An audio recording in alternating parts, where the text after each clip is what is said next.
What's up, everybody? Welcome back to the podcast. As you can tell by today's title, we are talking with Issac Mansfield. Issac Mansfield is a Christian rap artist who is dropping track after track, which is so much heat, and you can tell that he is absolutely on fire for the Lord. So it was an absolute blessing to be able to record with him. Big old thank you to Mr. Issac Mansfield for that. But unfortunately, I'm here to tell you that your boy did not press record on time. So the original intro for the podcast was unfortunately not recorded, and that is totally on me. But the rest of the podcast was, and it was absolutely amazing. And I'm so excited for you guys to listen to this episode. So without further ado, thank you for clicking on, and I hope y'all enjoy. This world is very temporary. I'm not religious. I'm a follower of Jesus. Thank you for the invite. That's a good question. I wish I read that one earlier. If there was no mic going, I still would have loved this episode. How long have you been doing this whole music journey for?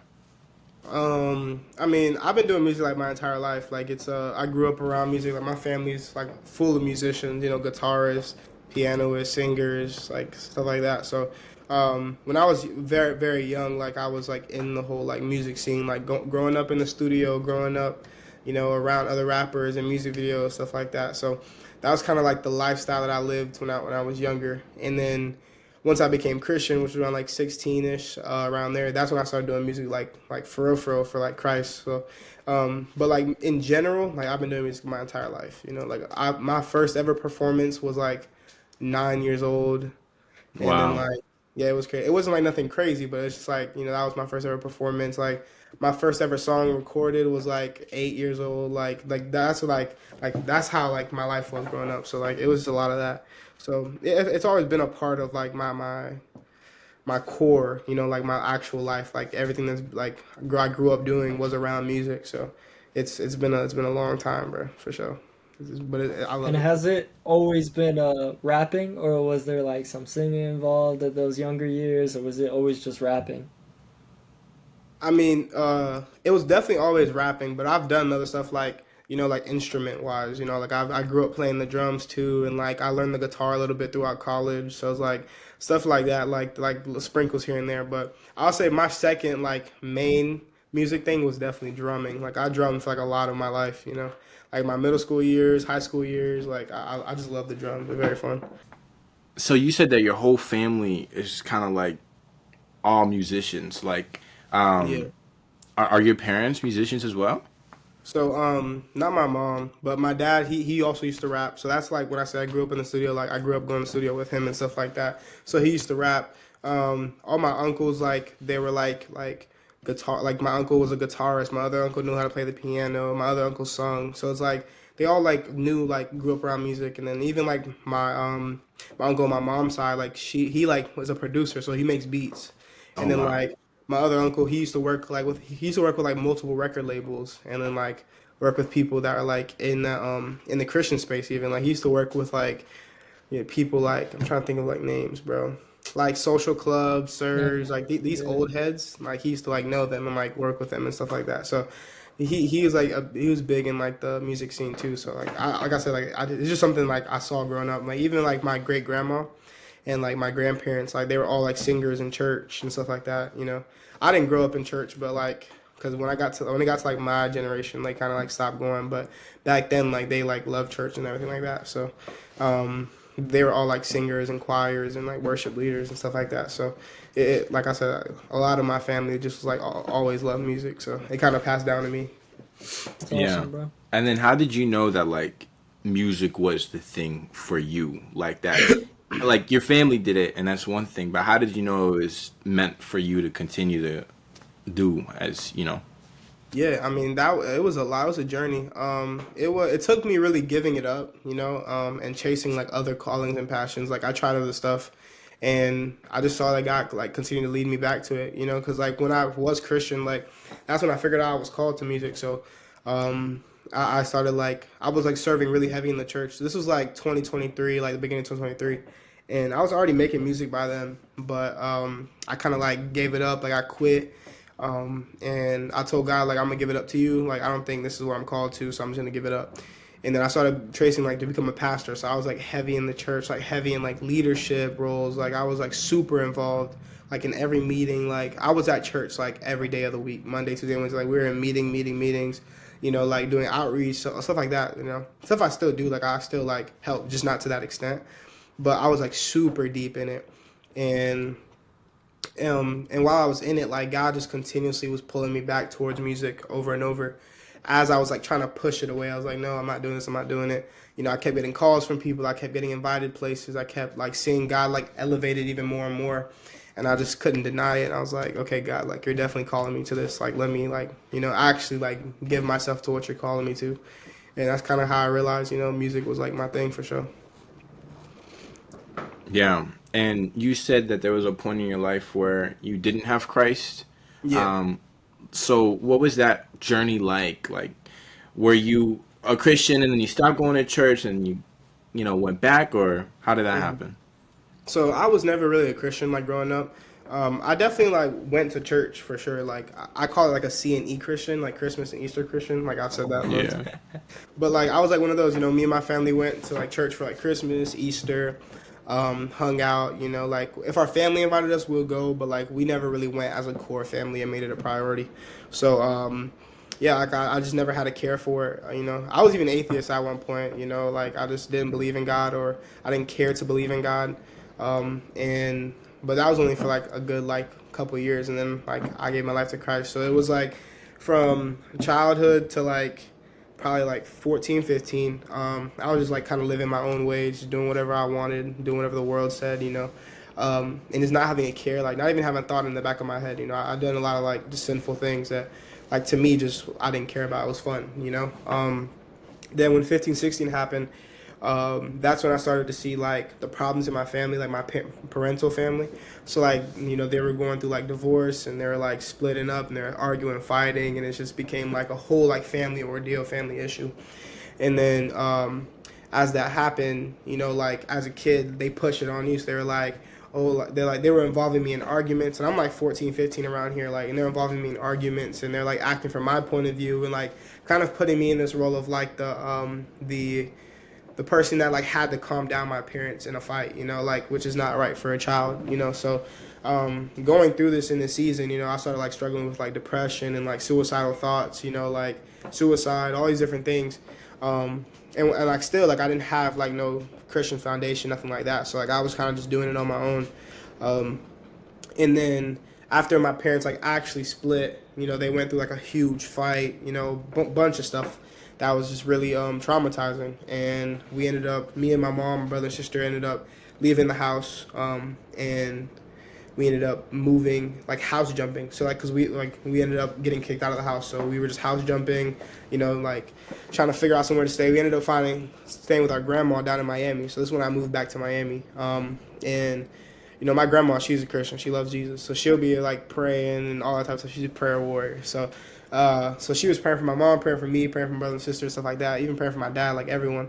And my mom, she wasn't Christian either, but she was praying for my mom and stuff like not like praying like physically over her, but like just in her own like time, like, you know, having our family like in her heart. My mom was like just asking for guidance, you know, that's her mom. So like they were just talking, and my grandma was able to just pour into her, you know, and tell her about Jesus, tell her about like what Jesus can do. And she ended up like actually giving her life to Christ in that moment. And that was amazing for like our family, because she ended up setting the tone for me, my brother and sister. So after she gave her life, you know, she set the tone. She said like, hey, from now on, we're going to be doing Bible studies. We're going to be reading the Bible. We're going to be praying.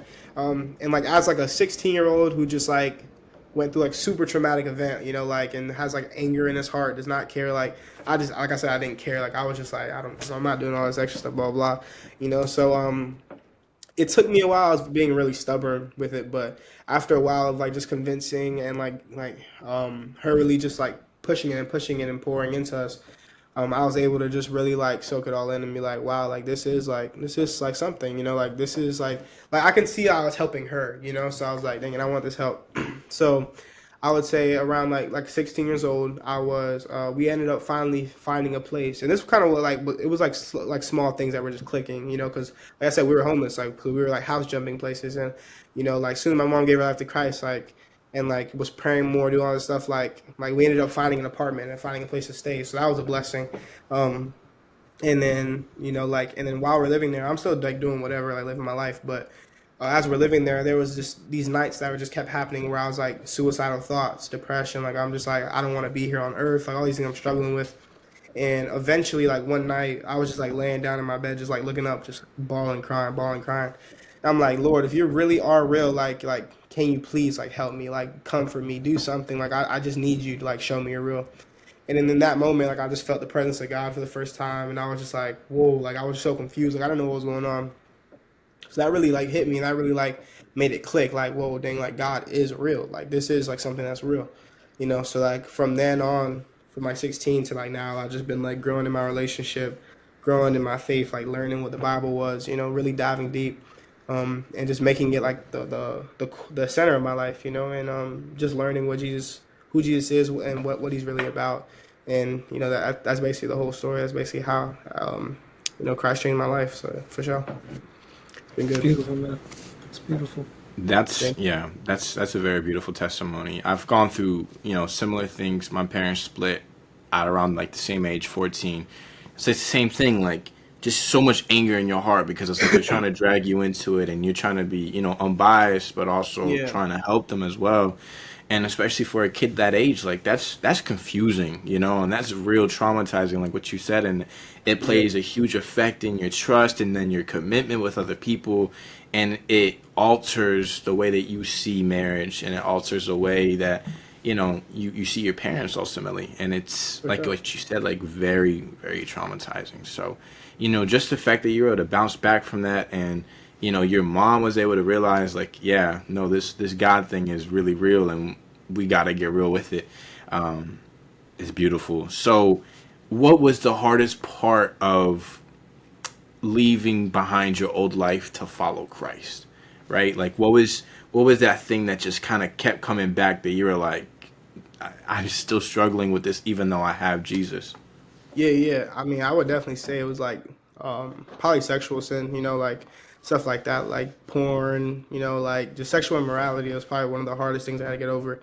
A lot of things it was easy for me to drop, like cussing and like, lying, like these small things that like that are not small, that like build up, but like are really easy to let go, like pride, like all these different things. So it was really easy for me to kind of like understand how God like acted in these situations and adapt to that, like being humble, being loving, being kind, all these different things. But porn was probably the hardest thing to let go, bro. Like it's just because like when I first got into like watching porn, it was like at a really young age. I think my first time ever seeing it was probably like 6 years old, So like from there to like, like 16, 17, when I'm trying to like actually change my life, like these things are still affecting me, and like it's been like such a routine to me because it's like I've done it for so long.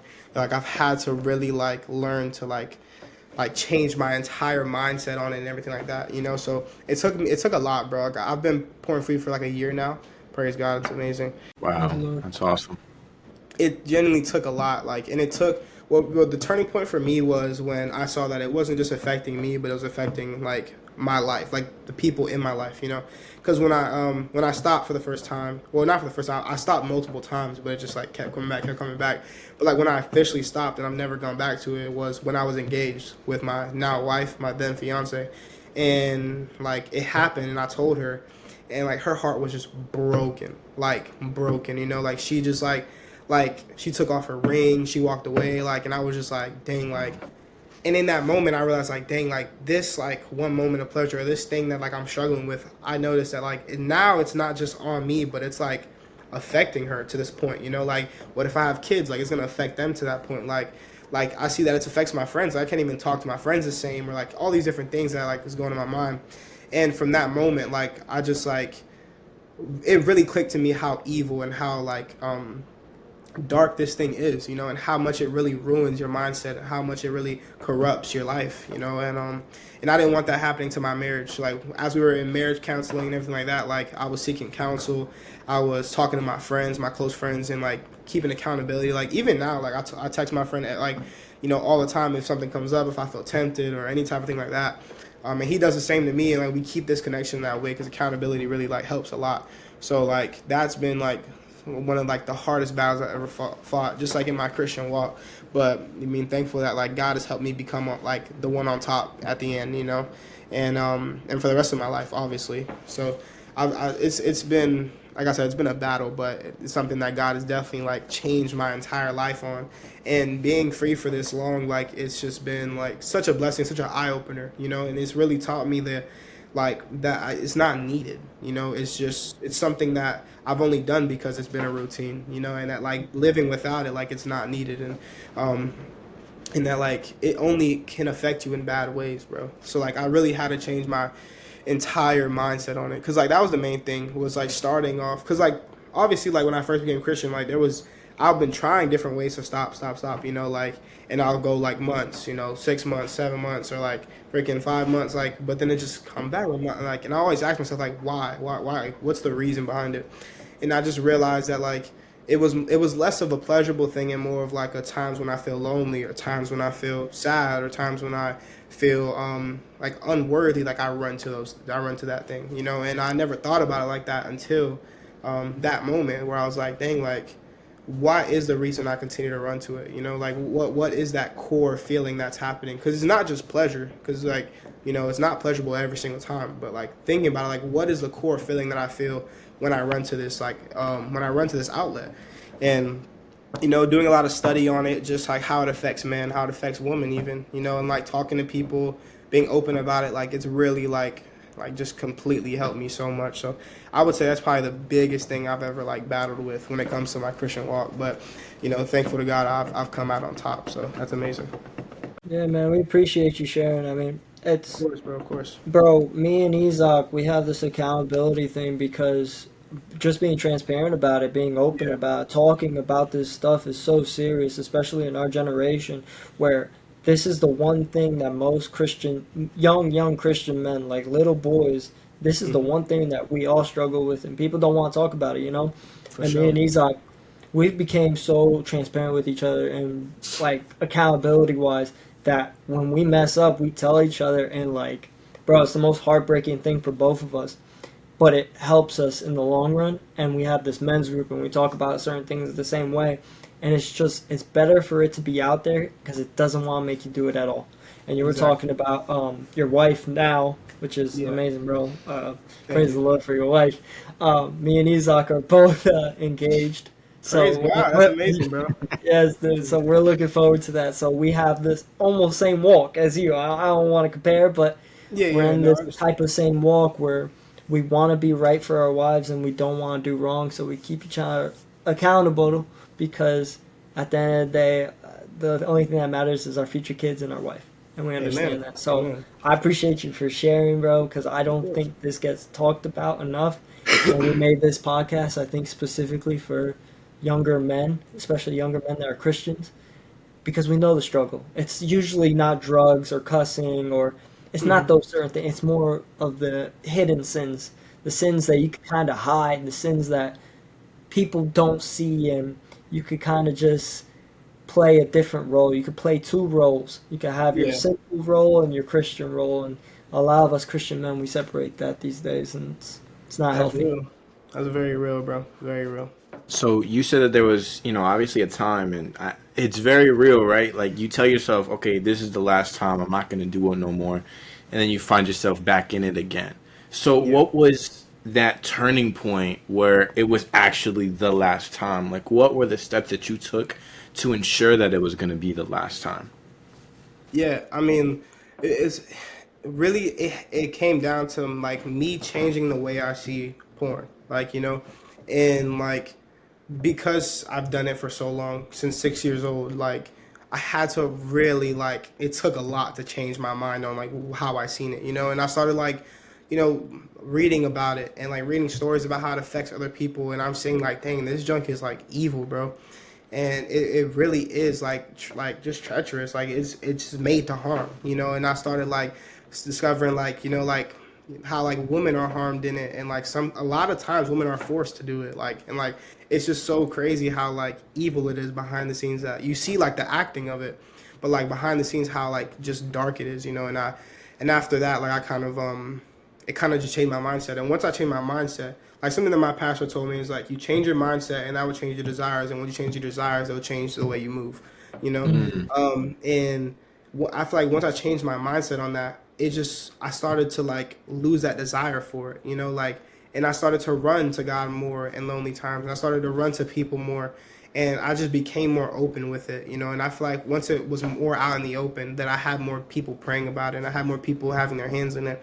And now it's like when I get sad or when I get tired or when I get like burnt out or when I get frustrated, like instead of running to it, I communicate my frustration, communicate my sadness, whether it's to my friend, my wife, or my pastor. Like, and I'm like, hey, like, this is frustrating me, bro. Like, and like, I've been like sad for this long and this is going on. Like, can you just be praying for me, or can you just have, you know, like, and I think growing up the way I grew up, you know, I was always taught like, be a man, don't cry, none of this stuff. So like, I think when I first became Christian, I kind of adapted that to my Christianity, to where it's like, oh, I don't need to tell people about my problems. I don't need to tell people when I'm down, because that's just going to like drag them down. I need to be like always good, always great, you know? And excuse me, I think I just learned the level of transparency that's needed in your Christian walk.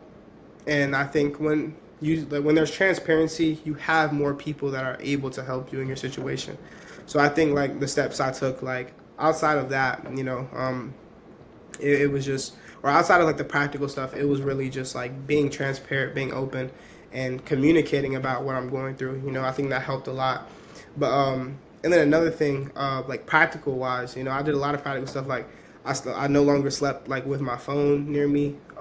Like I did that, like I left it in the room, or if I know I had to be up in the morning, I'll leave it like across the room, like, and just go to sleep, like, you know, knock out. Like I stopped, like, you know, like I stopped sleeping without clothes, because like even that can like get your mind in the wrong place. Like like there's a lot of practical things that I've done. You know, I stopped bringing my phone to the bathroom, you know, stuff like that. Like I deleted a bunch of, like I deleted all my streaming apps off my phone. So like I don't have no Netflix, no Paramount, no nothing. Like I never watch stuff on my phone no more. Like it's either on the TV, on a computer, you know, stuff like that. So like I did a lot of stuff like that too. Even like Brainly. You ever heard of Brainly? Yeah. Yeah, Brainly, like downloading that app, that helped a lot. And also like keeping, I think a good thing too I did was like keep track of how long it's been. You know, like, oh dang, like it's been a month, like, and then like I like in Brainly you can write that down and like sign on it. You know, like sign like, oh, it's been a month, like, you know, blah blah blah, and like just continuously keeping track. Because I feel like if you keep track of it, like it shows you like, dang, like I've gone a long way, like, and I still want to keep going, and it creates this like dedication in you, like I want to keep going farther and farther, you know, and taking the baby steps. I feel like if you approach it like like, oh, I'm never gonna do it ever again the rest of my life, you know, like, and you have this like huge goal in mind. It's more easy when you have the small goals, like, okay, for this month I'm gonna keep myself like locked in, I'm gonna keep busy, you know, stuff like that, and then just continuously grow that over time. I've seen that's helped a lot of people, and that's helped me, you know. And then also I would say like, let me think of some more practical ways, things I've done. Keeping myself busy, bro. Like something like I read in the Bible is like, fill your days, for the days are evil, you know. Like you want to fill your days with stuff of the Lord, even if it's like stuff that's not like Christian, but like, you know, go on a bike ride, go on a walk, you know, like hang out with some people, like, you know, filling your days and not just being in the house all day, or, you know, coming home from work and just sitting in your bed all day. Like, you know, filling your days kind of gets your mind working, gets your body grooving, and you're not really thinking about, you know, masturbating or running to porn or not. Like there's a lot of like practical things that I did over time that really helped me just take a step away, you know, even like watching what I watch, bro. Like, you know, the eye is the lamp to your heart, bro. So like you really gotta like watch what light's coming in, dark light, you know. And I really had to like make sure I stopped watching like bad movies and, you know, music videos. I listened to secular music, like all these different things like that I really had to like keep myself on top of, you know, and be like, okay, I'm not gonna be doing these things because I know like my weaknesses, you know. And like another thing too, like knowing your weaknesses, bro. Like I feel like that's another thing. I feel like a lot of times, I was just talking about this with my wife, but I feel like a lot of times Christians can bash you for having weaknesses, you know, like, oh, like, why can't you watch that? Like, just, oh, really? Like, you know, like, no, like, and I think it's less of like, oh, I can't watch it, but it's more like when it comes to a movie, they be like, you can't watch a scary movie, or you not, like, just pray, bro, like, God's gonna protect you. And it's less of like, it's not like I can't watch a scary movie, but like I know that like watching that movie is gonna make this happen. So I'm gonna take my step away. Like I know my boundaries, you know. So like stuff like that. Like even like when I would tell people like, oh, like I can't like when people put me on to like a show or something, right? And they'll be like, yo, you gotta watch this show. It's crazy. And then I'll be like, look at it and it's like, okay, it's a little weird. Like they be having like sex scenes and like they'd be like just getting a little too romantic for me. Like I can't watch it. And they're like, you can't watch that, bro? Really, bro? Like you still struggling with that? I'm like, that don't really make sense. But I think that's another thing, like being open with your weaknesses and just being like, I know what my weakness is, so I'm just not gonna give into it, you know. Because I think once you know like where your fall points are, your weaknesses, you can set boundaries there. To know like, oh yeah, like I know if I step into that room, like I'm gonna mess up, you know, like or I know if I do this, like I'm gonna mess up. It's like just avoiding those things, you know, helps a lot. But I'm yapping, but like I said, there's a bunch of different practical steps you can take, bro. And but I think the most important is just having people by your side, bro. That's the most important for me. Like it's having people that are near you that can help you. Sure. Absolutely, yeah. No, I love that what you said. It's like, you just got to stay busy. And I feel like enough people don't understand that. It's like if you're going to be filling your time with just staying in the bed the whole day, of course you're going to get tempted. Like that's a given, you know, and that's where people got to go and take those steps of making those boundaries so that you don't mess up, because you can't expect to jump into a shark infested water and expect to not get bit. Like exactly, you just can't jump in to begin with. So if you know that you're gonna fall, like you gotta watch out so you don't do that. It's a rough process, you know, but it's like what you said, like accountability, staying busy, and ultimately like just turning to God, you know, is the most important thing. But to switch it up, your newest album, bro, 305. What's the story behind that? Why the number 305? Does that have any type of significance at all? Yeah. So 305 is the area code for Miami, Florida, Dade County specifically. So that's where like, you know, that's where I'm from, 305. But then also 305 is my birthday. So it's March 5th.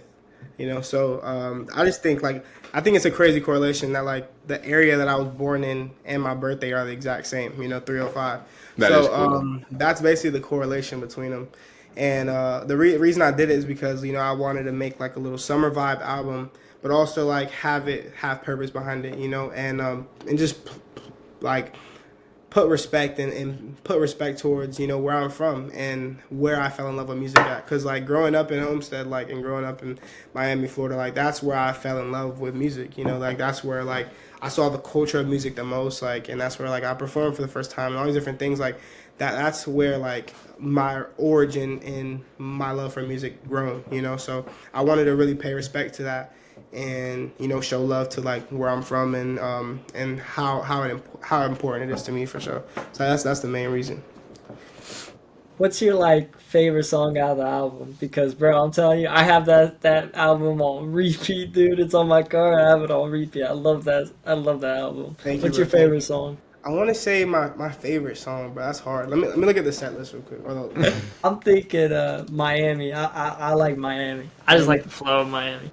I want to say Needing You. Needing You is probably my favorite. Mm-hmm.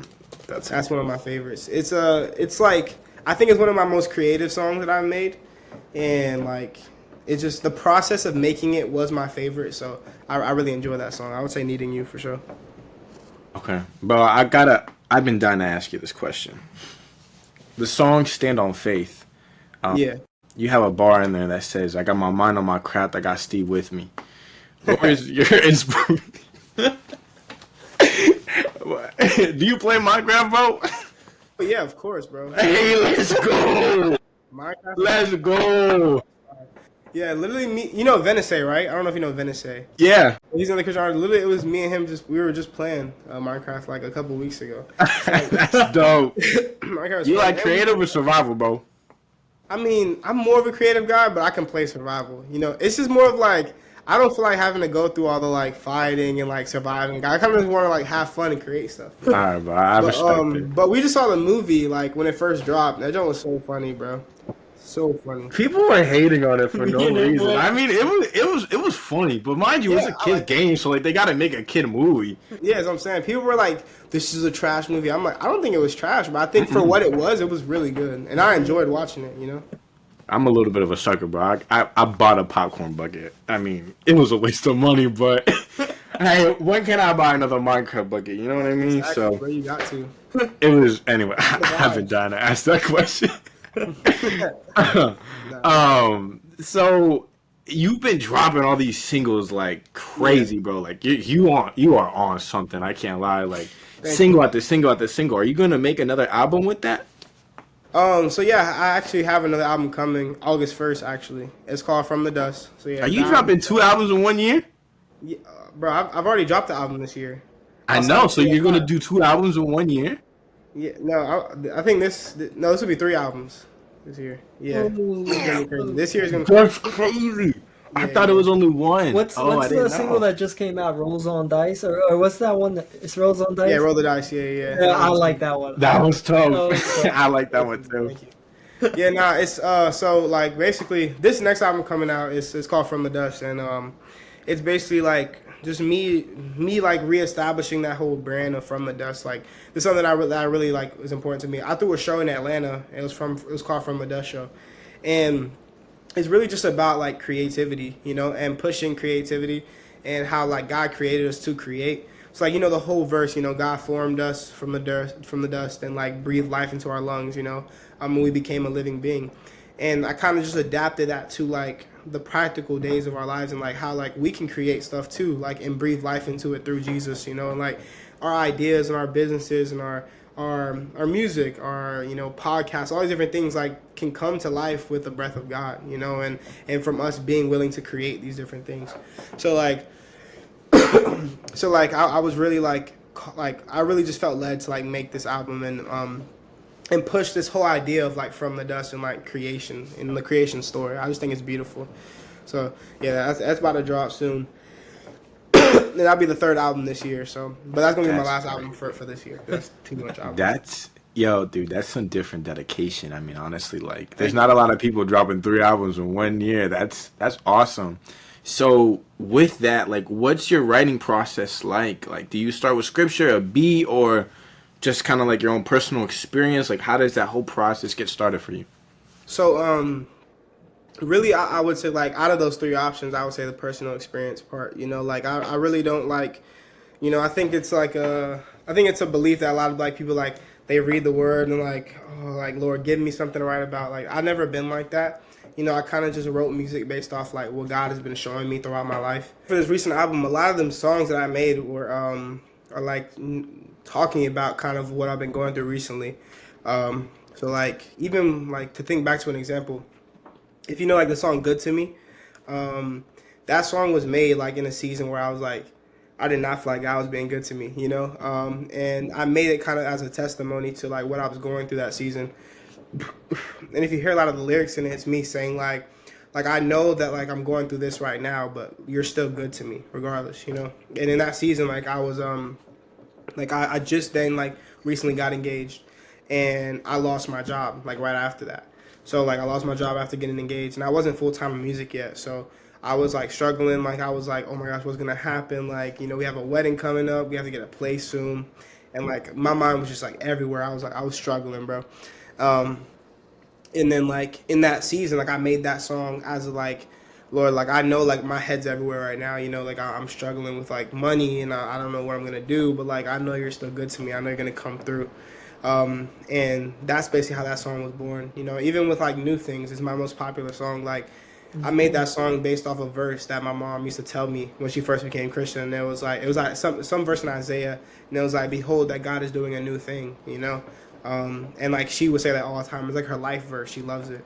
So like I made that song based off that as like a testimony to like everything that like has happened to me becoming Christian. So like a lot of my music I just kind of make in the as just like kind of telling the story of my life, you know. Like I try to be as transparent as I can in my music and share like, you know, what I'm going through, what's going on, because I just feel like that's where you really see life change, you know, is when you can hear another person's story and see like the hurt in it, and also the revival in it, and how God's changing, you know, like, and I see my job a lot as like a pastor, you know, how like pastors come up with sermons every week, and you know, but what they do is that they speak on what's going on in life. They use illustrations and examples from their personal lives, like, hey, like this happened last week with my daughter, this is how God's teaching me about it, you know, stuff like that. So they use these different ways, and I feel like that's the same way in music, you know. So that's kind of like my writing process in that way, is like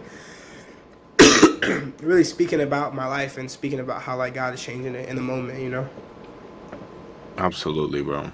Yeah, no, I mean, I've heard a lot of people, you know, open up the Bible and then they start being inspired by those verses, and that's how they actively make music. But it's beautiful to like hear it, because I've probably listened to at least not 80% of like your music, and you could feel the personality behind it. You know, you could really feel it, that you're not just making a song just to make a song. Like, this is something personal to you, and then a lot of people are also able to relate to that. You know, for me, like, the switch over from secular music to Christian music was very hard, just because, you know, I really couldn't find, you know, because for me, like, it's the beat, you know, and I love the lyrics, but like, if the beat's hard, the beat's hard. So if it was always hard for me to try to find someone that had both the beats and the lyrics that coincide with one another. And it's like, you do that perfectly, honestly. Like, Thank you. You have such a unique voice, and the lyrics are on point, and the beats are fire, and you just know that, like, bro, God's using you. I just want to say that, like, for one thing, it's like God is definitely using you, and you have been a blessing to my life, because you've helped make the switch, and that's a big thing to me. Like, secular music was a very, very, very hard thing for me to let go of, but finding people like you and different Christian artists that helped that switch. So yeah, bro, I appreciate it. It's a personal thank you, because yeah, dude, it's awesome. We love your music for sure. I like when it comes to like my whole music, like, I feel like that's kind of been my whole goal, you know, is to have people understand that like there's a different route to music, like, and like I just love music, bro. Music is such a beautiful thing. I feel like it's probably one of the most powerful like things that are like out right now, you know, like music can change the way you feel, the way you act. Like, music is so powerful to me, and I feel like being able to use that for the glory of God and use that to change the way people act and people feel about Jesus, like that's the goal, you know. And then I feel like it's a blessing to be in that middle area of like just being used by God to see like life change, you know. So thank you so much for sharing that, bro. That means a lot, bro. Of course, bro. Appreciate And you. like, with these albums coming in back and forth, how do you deal with that pressure of the numbers, the streams, the platforms, of like, how do you ultimately like deal with all that type of pressure and that stress and keep your eyes focused on God? Really, like, I've just learned to not care about it, bro. Like, yeah, like that's where I get my money from. That's like my full-time job, you know. I don't have no other job, so like, it definitely, like, it can get stressful in moments, but realistically, bro, like, I just haven't let it get stressful to me, you know. Like, I think at first, when I first became like, or when I was first becoming full-time, like January, December-ish, around there, you know, I was stressed because, like, you know, you know, like, it was my first time living on my own with my wife, you know, and I had to learn all these financial things, so I was like trying to get prepared for it. But honestly, once we kind of got into the groove of things, like, I seen how God was just blessing me, and like, God, like, one thing I've realized that like I've made as like a how can I use this word that I made as like a like, bro, I don't even know I don't know what word to say. What I'm trying to say is that like I've made this as like a set point in my life. Like, this is always going to be the same, and that's like I put myself in situations to where like God has to move, you know, or like everything else, all else fails, you know. And that's really just by taking that leap of faith, you know. Even when I became full time, like, I just took a leap of faith. I quit my job. I trusted that God was going to come through. I saw the proof behind it. You know, I saw that God was already blessing it. So I was like, okay, like, I'm going to trust that when this happens, God's going to advance it even more. And I've just been in that season of, like, just seeing God continuously coming through for me, you know. And, you know, like, and, and it goes down different seasons, goes up in different seasons. Like, and I've learned to not care for it and not stress about it. Because at the end of the day, like, my music is made for the people, and whether God wants to advance it to hit millions of streams or hit a couple thousand streams, like at the end of the day, that's up to God. I can't control that. All I can do is just give it to God and let Him use it. And that's what I've kind of learned over these couple months of just being full time and just trusting God. Like, Lord, you're gonna do what you want with it. I just gotta trust you, honestly. Yeah, I mean it's like what Philippians 4 verses 6-7 says. It says, "Don't be anxious about anything, but with everything with prayer and petition and thanksgiving to God, present your request to Him." Yeah. And He's gonna take care of you. And that's the end all be all. Like, God knows what He wants to do with our life. We just have to be willing to let Him move and give it to Him. Absolutely. Yeah. Staying on the topic of music, for the secular music, was it a big change for you also, or was it a hard struggle to quit all that and listening to that and making music? Because you said you made a little bit of secular music as well, right? Yeah. Was that all a tough switch, or was it pretty like nonchalant? Yo, I got this. I ain't worried about it. I ain't tripping about what I'm about to do here. This is all for the glory of God. Or like Isaac said, it was a very big struggle for him and me, because we did struggle with a lot of secular music. We loved it. Not no more. I think we're pretty good on our Christian rap and Christian music, contemporary music. We love it all. So how was that for you? I mean, for me, like, I don't want to say it was easy, but like it just wasn't like something I struggled with or cared for. Like when I found Christian rap, like I loved it. Like when I first got into Christian rap after becoming Christian, like I was listening to like Hovey, Caleb was like just then popping off, like Whistling the Flow, like all those songs. I Need Peace, like his old music, like all that type of stuff. I was finding other artists like Ty Brazzle, Aaron Cole, like these people who like have like their name in the game. Like I was finding them. I'm like, this music is tough. I rock with it. So like when I first became Christian, like like it was easy for me to kind of give up like secular music and like stop listening to it mainly. But like I mean, I still listen to secular music. It's not like heavy, like, but like I like if a song drops, like people are like, oh, this song just came out, I'm like, okay, like the whole beef with like Drake and Kendrick, like I was listening through that and seeing like what was going on, like, but like as like a main style that I'm listening to every day, like secular is just not that, it's not appealing enough for me to want to listen to it every day. It's just, it gets annoying, like always talking about the same thing, like I like to listen, like I just love listening to Christian rap, it was good, and it still is good. We have people like De La Cruz, Venice, like Hovey, Caleb, Alex, like who are making like bangers and bangers that like I can listen to this all day, bro. I'm not stressing, So like it was something that was kind of easy for me to give up, like, but like still like I listen to like, I'm trying to think like, cause like at the end of the day, like I don't think secular music is like sinful, but I do think it can affect you in a bad way if you let it, It's like I'm not gonna like never listen to a secular song ever again, like that's demonic, but like but also like I'll get to a point where it's like I understand like the effects of it, and like listening to that type of stuff can affect your brain, so like that's why like I steer clear from it.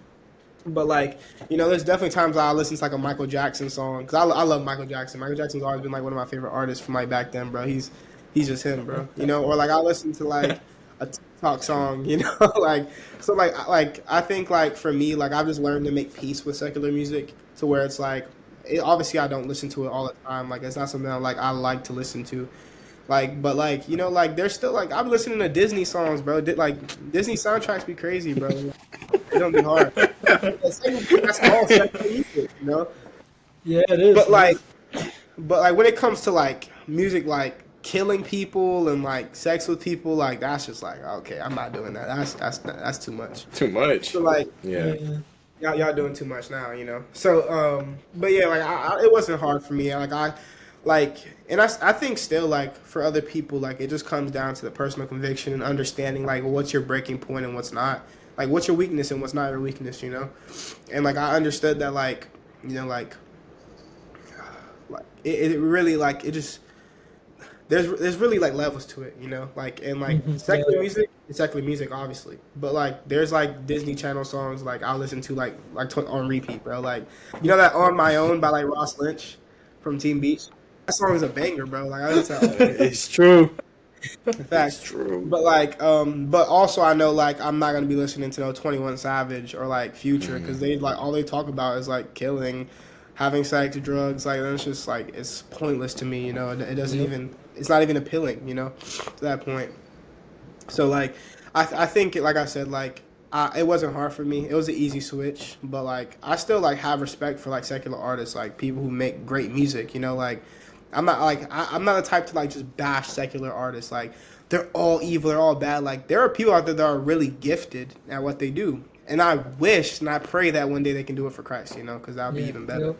But like you know, like there's like I still like see like the value and like giving props where it's due. You know, there's people who are really gifted in what they do. You know, and make amazing, beautiful music that sounds amazing and sounds great. But it's just like you know, there's some points where it's like. I just wish it was for Christ, bro. I wish y'all could just do it for Christian. You know, it would be even crazier. But yeah, I think secular music is something that was an easy switch for me for sure. Like it wasn't nothing crazy. I treat secular music like movies, like how you were talking about movies, and you don't want to watch a certain movie because it has too much. Like I'll dial in those factors. I'll be like, all right. If this has too much of this, like cussing or sex or drugs, I'm just not gonna listen to it. And you know, my one rule in my car, I don't listen to secular music. I can listen because we're part of this world, but that doesn't mean we have to be in this world. So like, we are part of this world, but we don't have to be in it. And I'm gonna listen to secular music if I'm in the grocery store, if I'm hanging out with my cousins, or I'm always gonna listen to it no matter what. It's gonna be around, bro. Yeah, exactly. So I protect my ears in a certain way, so I just don't put certain things in my ears for myself. Yeah. But yeah, no, I agree with you completely, man. It's always gonna be around. You know, you can't really beat it necessarily. No. Yeah, no. But yeah, I agree. Absolutely. It's funny, like you said, like you're praying for these people. My one boy, he was just telling me the other day, he's like, dude, I've been praying for J. Cole to just do the switch, you know, and I'm like, it's true. I mean, like some of these artists are crazy. Yeah. It's a shame that you know what they're talking about is not of God, but also they're not as bad as some of these other people, you know. And it's I've learned to like I said, like I'm gonna give props, bro. Like that J. Cole song is really good. Now, do I wish it was Christian? Yes, I would love for it to be Christian, but like I'm not gonna be like bashing it because it's not. You know, I'm gonna be honest. Like it's like, and even when stuff are Christian, like I'm gonna be honest. Like some Christian songs are not good, bro. You know, like even if it talks about Jesus, it's just not a good song. Like personally, but like once again, like same thing for secular. I'm not just gonna bash it because it's secular, and I'm not just gonna praise something because it's Christian. You know, like I think when it comes to music in general, like I think the quality of what the music is matters. You know, even with movies, like you know, just because a movie's Christian, like I'm not gonna be like this is the best movie ever. You know, but like just because the movie's secular, I'm not gonna mean like oh it's the worst movie ever. You know, like it's just about the quality of what it is. I think like being someone who's a creative and like loves that, like. I put a lot of like thought into like how I view things because of the quality, you know. It's true, and the other thing is that people all have their own journey. Like, yes, they're doing secular music now, but you know, possibly give it some time, and it may marinate into something different. And it's like people are so quick to judge, and it says that very clear in the Bible, like. The way you judge others, how God's going to judge you. So it's like you got to be easy with your words and you got to be easy with judgment because everyone has their own journey. Everyone has their own process of when they find God, right? Because I've met 60-year-olds who just gave their life to Jesus. And then I know people who are 6 that are on fire for God. Like, so everyone has that process and it's no, you know, one all be all for everyone. Everyone has that road and that journey that they gotta take. So, you know, it's the matter of just being patient and knowing like, okay, if God's gonna move, God's gonna move. And if God wants this person to start making music for him, God's gonna find a way. You know, and it's like what you said, like I'm sure that there's a lot of artists out there that aren't doing Christian music that aren't demonic, and it's like people are so quick to say that, like, oh my gosh, like they're signed by the devil, and I'm like, all right, let's chill out. Bro. Like that's crazy. Like that's a crazy assumption to make on someone that you've never even met. You know, and that's the other thing. People are so quick to judge people that they've never had a conversation to or even been in the same room with. So the one big example that comes out to me all the time is Forrest Frank. I mean, I know we're in this interview with you, but I would look at him as a example because he had his like Surfaces debut, and that wasn't Christian, but it was like secular, I would say, but it was like clean secular. And I look at him, and I was just listening to him as a regular fan. Now he eventually switched over to Christian music, and that was like his own journey. Like he wasn't following Christ as close, you know, all this stuff. And I was like, well, that's one great example of like, hey, he had his own journey, you know. But yeah, no, it's amazing. No, yeah, everyone has their own journey. So what do you hope? It's true, and like I said, like it's no one on be all. Like you have to find Christ by a certain age. Like people are on their own path. But yeah, dude. So what do you hope people walk away with after hearing your music? What do I hope people walk away with? I really hope that people just kind of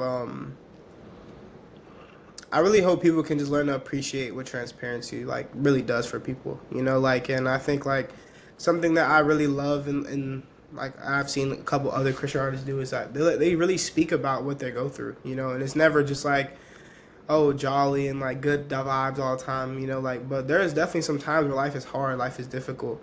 And I really hope that when people listen to my music, they can like understand that even through those rough times, like God is with you, you know, like in that, you know, that the Christian walk is not just like sunshine and rainbows all the time, but like even in that, those desperate moments and the hard moments, you know, that like, you know, giving after Christ is still beneficial regardless, and that God is always going to be on your side and with you, you know, like, and I think that's kind of the main thing. Like, I always want to be like someone who's an advocate for transparency, bro, and always like be someone who's transparent with like everything I do, whether it's like, you know, friendships, whether it's relationships, whether it's, you know, like my music or a podcast or like a video, like a music video. Like I always want to be a person that's like about transparency and sharing his real life, you know, because I think with social media, a lot of things can come off as fake, bro. You know, people post all they do is post when they're on vacation. They never post like what it's like at home, or people are always like posting their flexing or they have cash, like, and I never wanted to be that type of person.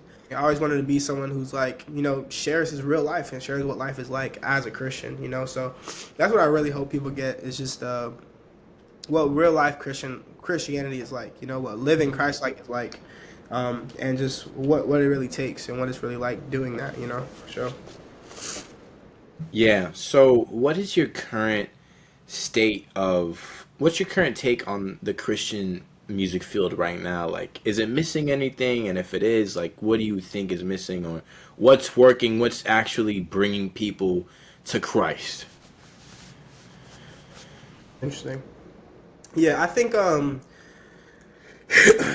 I think for me, like this is less of a like an effective thing, but more of a creativity thing. And I feel like a lot of Christian like rap is just missing that creativity aspect, you know, and just like I feel like a lot of people are so hooked on like the remixes and the like, oh, this is the Christian this guy, or like, oh, this is really Christian rap. Christian rap's not corny. Like, I feel like we really need to move past all this and really just dive deep into like being creatives, you know. And I think like a lot of people are just kind of copying everyone, you know. I think there's a lot, like very small few that are really like branching out in their creativity and doing stuff, you know. Like I would say like De La Cruz, like you know, Keon, people like Alex Jean, people like Venice, people like John Keith, like who are like breaking boundaries and like trying different things and like trying to be creative with their music and not just like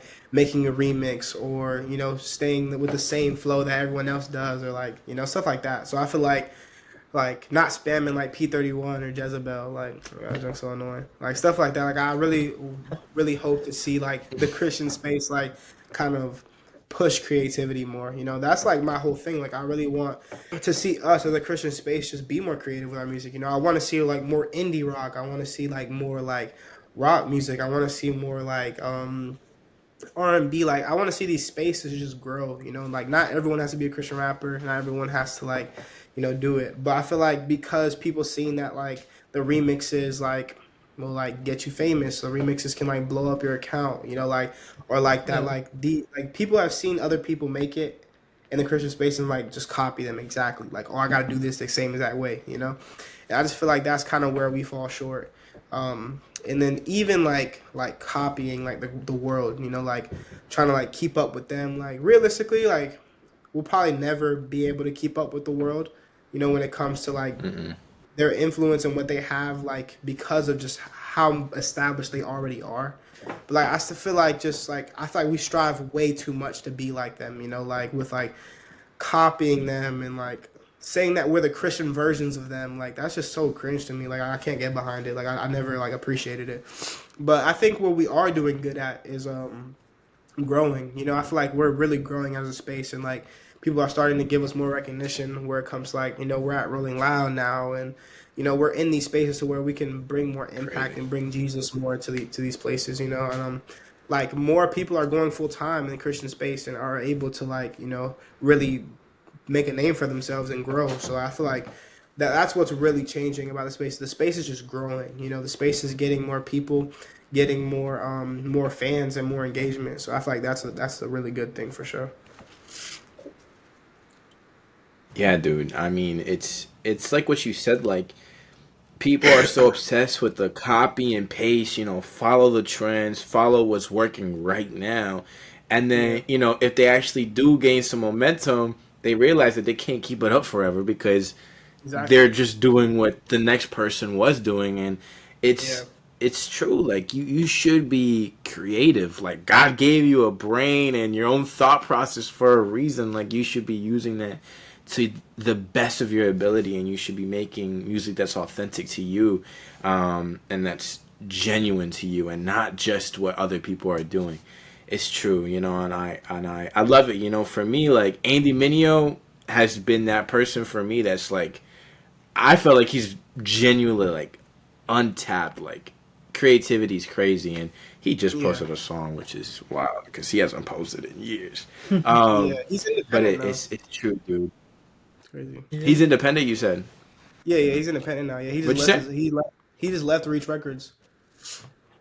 Did he really? I didn't know that. Yeah, it's crazy. That's crazy. Yeah, he made a whole post about it. Was like sharing about it. But I think that's really cool too. I think the Christian space headed into a good direction for sure. Oh yeah. Yeah, absolutely. So, what would you say to that young person who's trying to follow God but still gets caught in that cycle of sin? That very vicious cycle that is constantly like repeating itself and that you feel like you can't get out of. Yeah. I mean, dang, man, that's a hard one. I would say, like, I think the biggest thing that helped me to, like, change just the way I view sin and everything like that was really surrounding myself with people who love Jesus, bro. So, like, I think your next step, like, if you're a young person, even an old person, like, who just, like, wants to give your life to Jesus or, like, is giving your life to Jesus and wants that real life change, I feel like community is where it's at, bro. Community is just... It's just peak, bro. Community is where it's at. Like, even Jesus, like, he was God himself, and he still walked with 12 people. And he kept community around him at all times, And I feel like that's how a community is just so important, bro. To have other people to pour into and have people that can pour into you and just have these, like, iron sharpen iron relationships, Like, I feel like it's just so effective to really seeing your life, like, go from here to, like, there, Like, and I went through the same thing, My first, like, year of being Christian, first year of being Christian, I didn't go to church at all. Like, because I was like just trying to figure out my faith. I was trying to figure out what everything was, and like the church that like I liked was just too far, so I just stopped going. And then like a year into it, like I started going to church because I found like a new church that was near me because we moved, and I was like, dang, like the people here are like so nice, And I was getting to know people, and I started like growing in my relationships, growing in my walk. And it was because I was surrounded by people who just kept on pushing me, and I kept on pushing them, And like I started serving with people, and I started like getting tapped in. Like now, like I've met like lifelong friends, and like my wife, and like these people who I never would have met if I never put myself in that community. So I feel like, bro, like really community is where it's at. Community is so important. I would say that's definitely like the biggest step for sure. Awesome. You were talking about your wife. How did that come along? How did you meet her? How the girlfriend, boyfriend, how the fiance thing? What's your guys' story, man? I want to hear it. Oh, for sure, yeah, man. I love my wife, bro. She's amazing. I would say like, I want to say, it was like 2023, beginning of 2023, around there. Was it 2023? Yeah, 2023. Yeah. So beginning of 2023, right? That's when I first started going to like church, right? And I started going, and then that's where I first met her. I was a senior, and she was a leader there. So like she was a leader of the church. She had just graduated, and she stayed at that youth group to like hang out, and like be a leader there. And I was a senior, so it's my last year there, and I ended up going. I got invited, and she ended up like greeting me or whatever, and I was like, okay, it's cool. Like we were just friends. And then I ended up serving, and I served like right under her. She was like the social media manager, and I was like a part of the social media team. So like I served with her like for like a really long time. And like that whole year, we were just like super close, connecting, really good friends. And then after like a year-ish, I went to college, and I went to the same college she went to. It was like a Christian college. And while we were there, like we were still friends, we were still kicking it and stuff like that. So we were like, we just always like stayed close. We were always near each other, always hanging out and stuff like that. Like we went to the same church, went to the same school. So like we were just always hanging out. Like her friends were my friends were her friends. So like we were always in the friend group together, stuff like that. And eventually, like as like we were getting closer, we were getting closer and closer. I kind of just like asked her like, yo, like have you ever like thought about like just us? Have you ever thought about being in a relationship? Because like she's never been in a relationship before. So I never like pushed it on her. So, but like I've been in like a bunch of relationships. Like when I wasn't a Christian, I was a word that starts with the H. So I mean, I say it. That was funny. But I just I wasn't a good guy back when I was not Christian. Even when I was Christian, I was dating a lot of females. And you kind of just like, because that was still something I was trying to get over. Was like the whole like letting go of like wanting a girlfriend so bad, and like letting go of relationships. Because like I had to learn to kind of give that to God. So like I in that season where I like let go of it, and I was like I'm done with relationships. Like I just saw that we just continuously got closer and closer. And I asked her, and I was like, hey, like have you ever thought about like us being together? Like. And she was like, yeah. So, like, after that, like, we kind of started, like, establishing our relationship.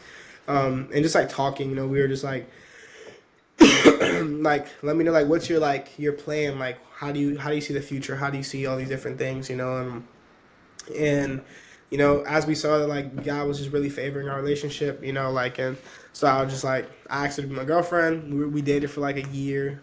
We dated for, like, I want to say like 6 months, then got engaged. And then like after like a year, I think we were engaged for like 8 months. So it was like 6 months dating, engaged for 8 months, and then we got married in February of this year. That's awesome. Yeah, it's been a journey, bro. It's been a lot, but it was so beneficial. Like I said, I love my wife. She's amazing. So she's been such a blessing in my life. And like literally, like honestly, like since marrying her, my life's only advanced. Like I've seen God only blessed me even more. So it's been amazing for sure. How old are you both? She's 21 and I'm 20. Yeah, I got married at 19. Wow. Yeah, I was very. That's crazy, dude. That's awesome. I mean, it's not something that you see like often nowadays. People are kind of doing it backwards. Like they start living together, then they have a kid, and then 5 years later, then they get married. And even like that, like it's. I don't know about you, but like a lot of people are like doubting the ability of getting married young. Like, oh, you should wait, a couple of years. Like, get your life established. Go finish school first. And it's like, bro, I want to get married now. Like, I found the one, bro. Like, I already put the ring on it. Like, give me the marriage license right now.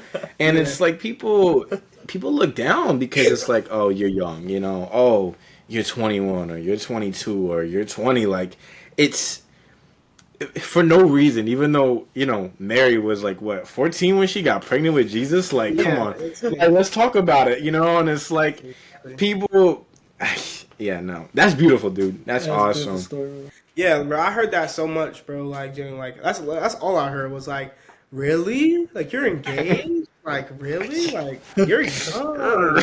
I hate that. It's so annoying. But it's just, like, it's just annoying, bro. Because they feel like when you get married, that's when life ends, you know. But like in my head, I was like, no, when you get married, that's when life starts, you know. That's when it begins, bro. That's where it begins, you know. But I think the world just views marriage as such a bad thing. Like, oh my gosh, nobody wants to get married, you know. But like for us, it was like, bro, like we want to get married, we want to have kids, like we really want to like start a life together, you know, like and do it together. So we were just like, let's go, bro. I'm down, you know. I saw a guy was like blessing me, and I was like, let's go right now. Everybody else, they were like, whoa, you're engaged. Especially my family, that was like, cause like none of my family's Christian besides me and my mom and like my cousin, and then like everybody else is kind of just like in the world still. So like when they heard, they're like, whoa, really? Oh my god, like you're engaged? Like I wasn't gonna tell nobody I was getting engaged. Cause like the more people you tell, like the more like worse it is. So I was like, so I didn't tell nobody. Like I just proposed and like we got engaged, and then I told like obviously my core family, like my mom and stuff like that. But like when it came to my outside family, I didn't tell them nothing, bro. They just kind of got a wedding invite, and they're like, what? Like you're engaged? What? Get an invite in the mail. That's literally how it's gonna be for me because like the whole family dynamic on my dad's side, I haven't talked to them in years, and it's like.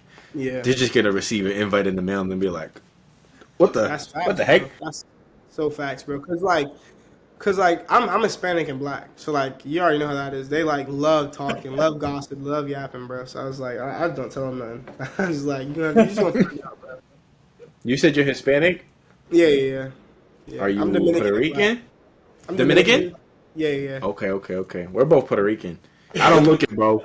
I don't know where this came. I mean, my mom is from Michigan, and then my dad is from Puerto Rico and El Junque. But no, bro, Dominicans are different. My stepbrother just got married. He's Dominican, and my stepmom is Dominican.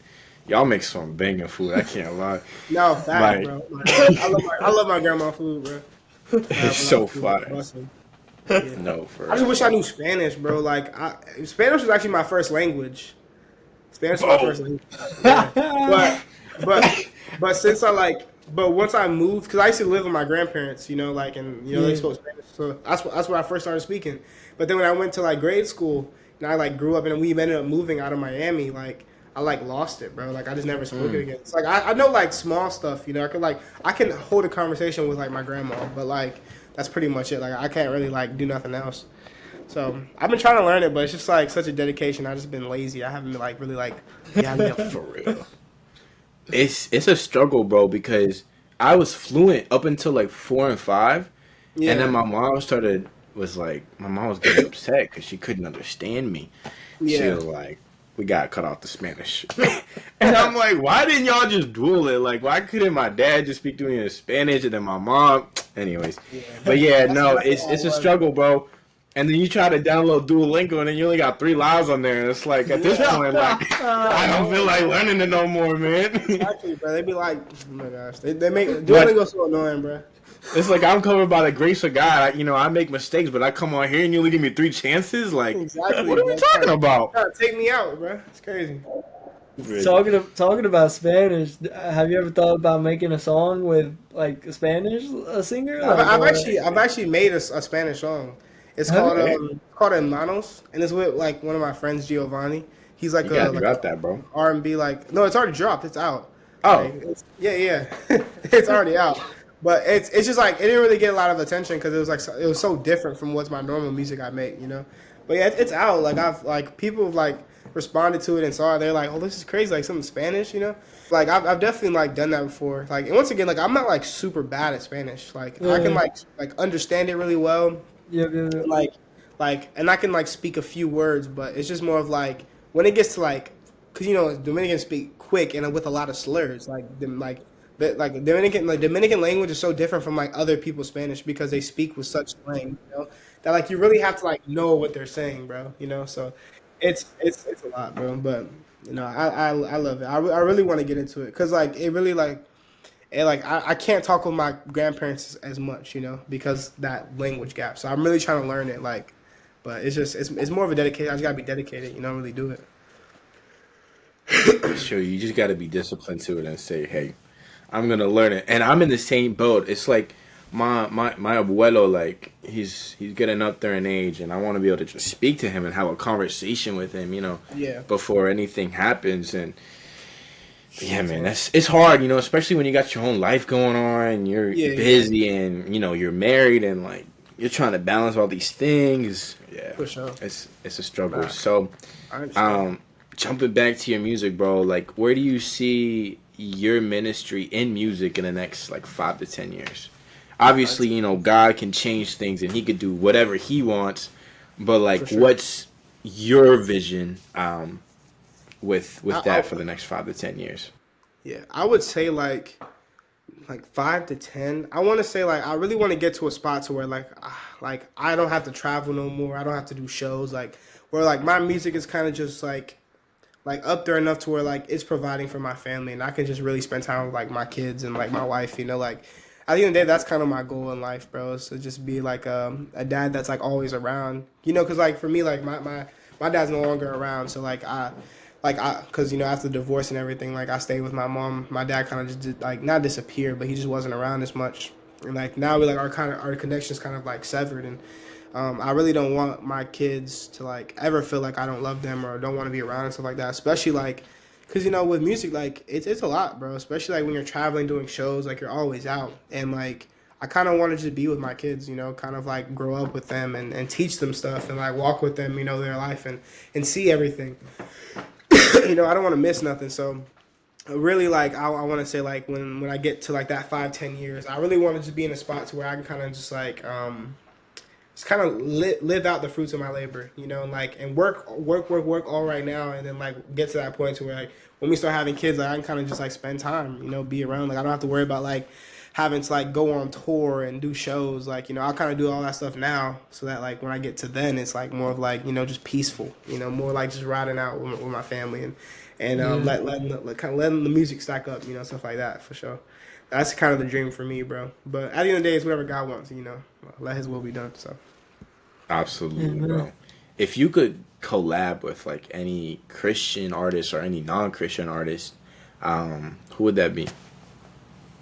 Who I can collab with, bro? There's a lot of people, bro. Like I would say like my biggest one though, is definitely like wait, like dead or alive? Like they have to be alive. Anyone, bro. Let's do both.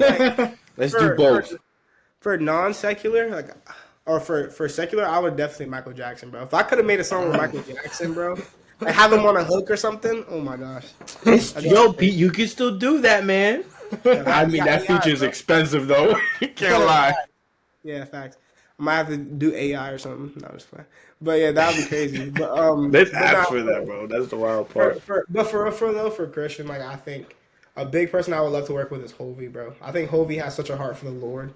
Mm-hmm. And like I just see his character like through his music and through his life, and even with his kid, and his wife, like. The way he just portrays himself, like he really loves Jesus, So I would love to do a song with him. I think he's a really cool person, and I would say that's probably the main one. Everybody else I kind of already know, I connect with, and I can like could make a song with them. So it's like, but for like that, I would probably say Hovey for sure. Hovey's just different, but he really helped me like solidify like my walk with Jesus. So I would definitely say him. Sure. Put that into fruition, man. I'm waiting to see that. I want that to happen for you, brother. Yeah, you never know when it's possible, bro. Yeah, it's possible. It's definitely possible for sure.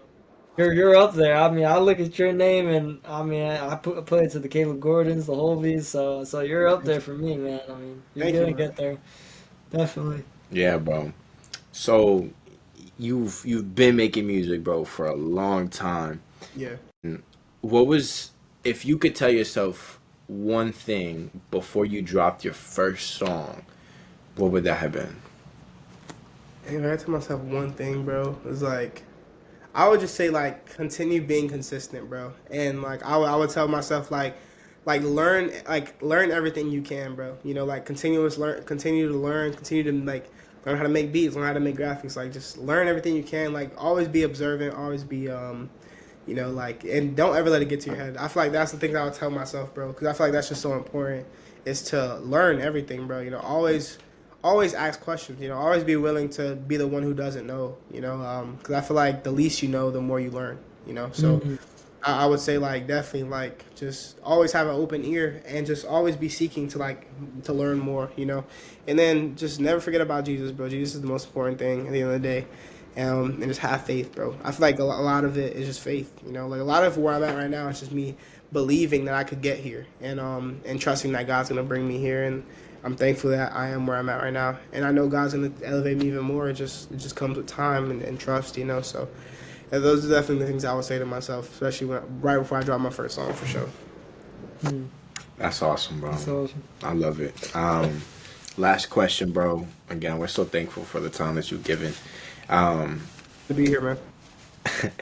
What does carrying your cross look like for you, like right now? Me right now. Got you. I would say it's just continuous sacrifice, bro. Like, especially, I think, like, outside of just music, I think being married has been such a beautiful thing for me. And it's taught me so much about, you know, just what sacrifice really is, you know, like, you know, if you look at the Bible, you know, Jesus compares himself to, like, the groom, and he compares the church to the bride. And I feel like I've really had to, like, I really get to experience that now on a different extent of, like, how important sacrifice is really, you know, like, and being able to, like, put my pride to the side for, like, and be able to, like, listen to what she has to say, you know, like, and that's really carrying my cross, bro. Like, it's so difficult sometimes, especially, like, you know, just being human. Like, you want to be right, you want to be on top, but, like, having to really, like, swallow your pride and just, like, listen and be able to ask questions without getting mad or getting frustrated. Like, these different things I've learned to do, like, being married, and it's been such a blessing, you know. But it's a continuous sacrifice, you know. It's a daily thing that I have to do every single day, and I have to be like, hey, like, today I'm going to choose to be kind, I'm going to choose to be nice, I'm going to choose to love, and I'm going to choose to be great, I'm going to choose to read my word, I'm going to choose to pray, I'm going to choose to, like, everything's a choice, you know. And I've learned that, you know, even with music, like, I'm going to choose to drop, I'm going to choose to, like, keep recording, I'm going to choose to, like, you know, I'm going to choose to go out, fly out, connect with these people, like, and it takes, like, just that continuous, like, hey, I'm tired, I don't feel like it, I don't want to, but, like, I'm going to do it anyway, you know. And I feel like that's what carrying my cross looks like to me, is, like, continuously choosing to be what God has called me to be, and continuously choosing to strive after Jesus every day, you know. I think it's really just been the pinnacle of my life, of just, like, choosing Christ over everything. So I feel like no matter what, you know, like, it's never just like a one thing, like a one day thing, and like, now I'm forever, like, good, you know. But it's like every single day I have to choose, be better than yesterday, be great, you know, do what I have to do, read my word, pray, you know, love my wife, you know, love my fans, love my family. Like, I have to choose these things every single day, and I feel like that's what carrying your cross looks like, especially in my life, for sure. Awesome, bro. Love it, brother. Man, like I said, dude, it's been a blessing. Thank you so much for coming on, bro. I appreciate it. I just made some merch. I don't have my shirts with me, but it's really cool. On the back, it says, you know, why gain the world if you lose your soul? Mark 3:36. And dude, if you send me your Addy, I would love to just send you a shirt for free, obviously, because, dude, I just appreciate this, and I appreciate all that you've been doing, man. But, dude, blessed, honestly. The conversations, I appreciate them. It was nice meeting y'all, man. Y'all seem like really great-hearted people who love the Lord, so that's amazing, bro. For sure. Hey, bro, let us know. We'll fly out to Florida, bro. We'll come do a real life podcast. That'll be fire. If you have a studio, bro, I'll go fly down there, bro, for sure. Bro, my studio's in my basement at my mom's house. Hey, bro, one day. One day we'll get together. We'll get together for sure. For sure, bro. I appreciate it, brother. Have a great day, bro. You too, man. God bless you. All right. See ya, bro.